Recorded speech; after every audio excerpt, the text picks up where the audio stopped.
Well, this latest show of force by the police may have had an unexpected effect, with solidarity protests springing up across the country because of it. Let's talk more about that and talk to Joshua Holland. He's a San Francisco-based editor and senior writer at AlterNet.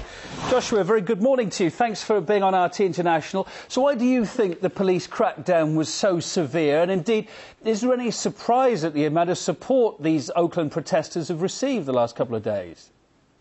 The amount of support has been extraordinary. The night before last, when this brutal police action came down, there were probably about 500 protesters out there.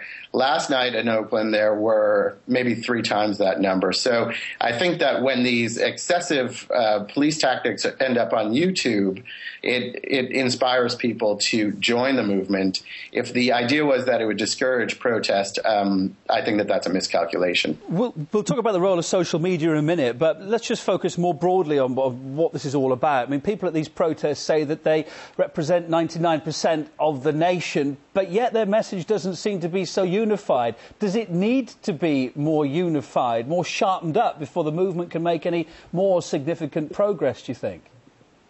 Well, I think the overarching message is not all that complex. They're talking about the loss of economic security in the middle class. That's about spiraling inequality and ultimately about the influence of money in politics that led to this point. It could be more finely defined. I would agree with that. But this is a genuine grassroots movement. There is no top-down leadership. They don't necessarily have media training, et cetera, et cetera. And they've achieved some significant victories. I should point out that the mayor of Oakland has completely reversed her position today, late last night actually, and invited the protesters to remain, said that they will minimize the police protest, and vowed to work with the protesters to avoid such incidents in the future. She also promised to personally oversee an investigation into some of the acts of alleged police violence. OK, that's one thing, but I mean, on a bigger picture, what else has been achieved of importance over the last few weeks? We've seen all this played on the streets, but where's it actually got everybody? Well, so far it's had another great impact, which is that there was a study done in the spring which had showed that mentions of unemployment and foreclosures and the kind of Main Street economic concerns had taken a backseat to discussions of the deficit and debt. And the Occupy Wall Street protests, along with President Obama's shift to talking about jobs, has resulted in a dramatic change in the media landscape here. A more recent study found that this whole discourse had shifted back to talking once again about, unemployment. We have a very severe unemployment crisis, student loan debt, the types of things that really impact the middle class in the United States. Josh, you touched on it just now, social media. I mean, how big a role does social media and has it played in these protests? And again, taking this forward, do you think the American government may try to limit it? It's something that's been suggested in Britain.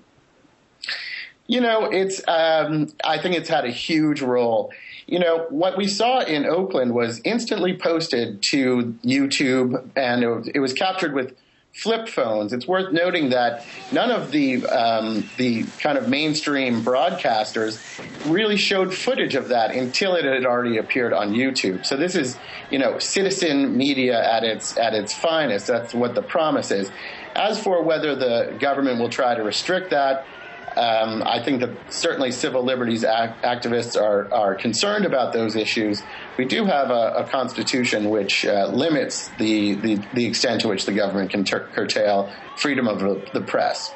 Josh, we're a bit pushed for time. One last quick question. Where's it all going to go? Do you expect these protests to grow or fade away as the winter approaches now?